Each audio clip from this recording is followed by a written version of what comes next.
Isabelle Carré nous lise à présent quelques extraits issus du livre 3 et du livre 10.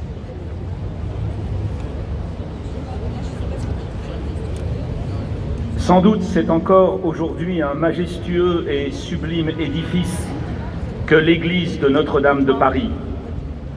Respect pour Charlemagne qui en avait posé la première pierre, pour Philippe Auguste qui en avait posé la dernière. Vaste symphonie en pierre, pour ainsi dire, œuvre colossale d'un homme et d'un peuple. Tout ensemble une et complexe, comme les Iliades et les romanceros dont elle est sœur.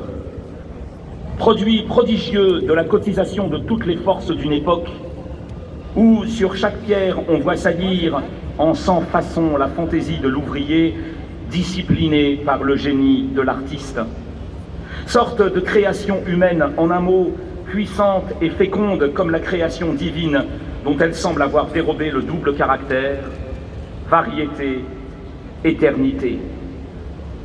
Tout se tient dans cet art venu de lui-même logique et bien proportionné. Mesurer l'orteil du pied, c'est mesurer le géant.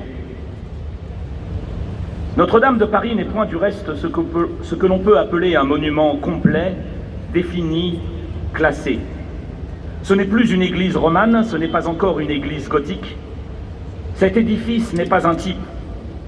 Notre-Dame de Paris n'a point, comme l'abbaye de Tournus, la grave et massive carrure, la ronde et large voûte, la nudité glaciale, la majestueuse simplicité des édifices qui ont le plein cintre pour générateur. Elle n'est pas, comme la cathédrale de Bourges, le produit magnifique, léger, multiforme, touffu, hérissé, efflorescent de l'ogive. Impossible de la ranger dans cette antique famille d'églises sombres, mystérieuses, basses, et comme écrasée par le plein cintre.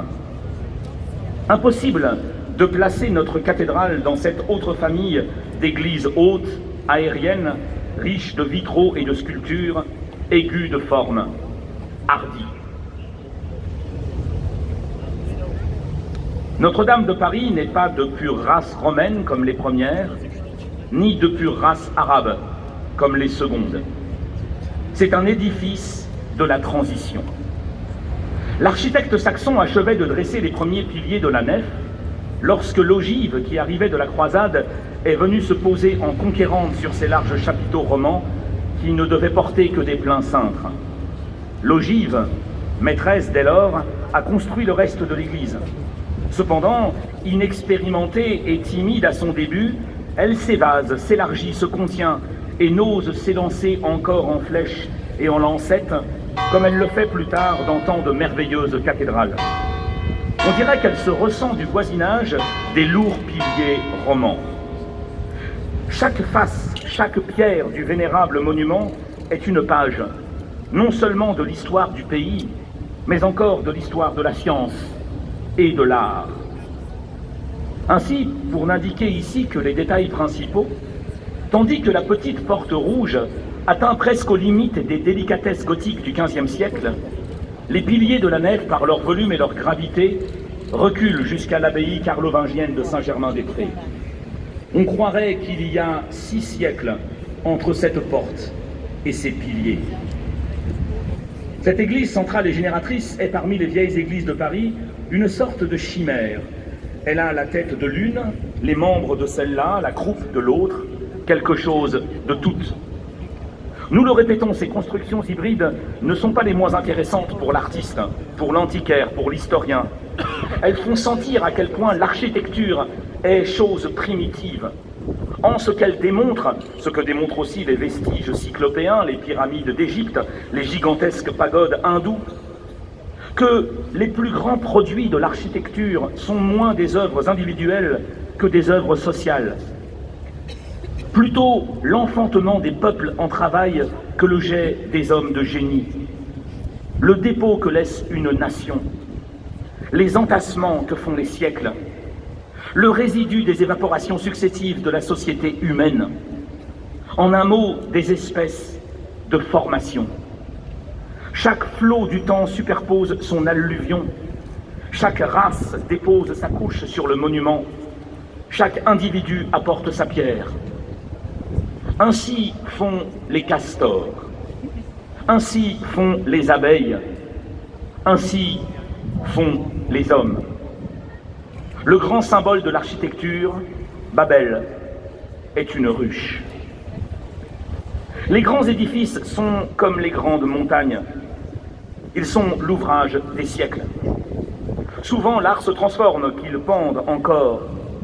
Il se continue paisiblement selon l'art transformé. L'art nouveau prend le monument où il se trouve, s'y incruste, se l'assimile, le développe à sa fantaisie et l'achève, s'il peut. La chose s'accomplit sans trouble, sans effort, sans réaction, suivant une loi naturelle et tranquille. C'est une greffe qui survient, une sève qui circule, une végétation qui reprend.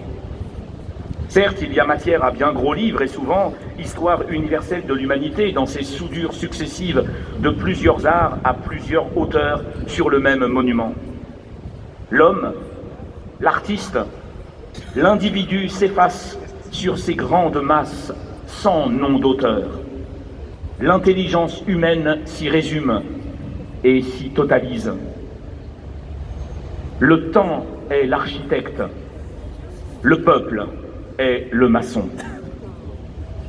Statues, vitraux, rosaces, arabesques, dentelures, chapiteaux, bas-reliefs, elles combinent toutes ces imaginations selon le logarithme qui lui convient. De là la prodigieuse variété extérieure de ces édifices, au fond desquels réside tant d'ordre et d'unité.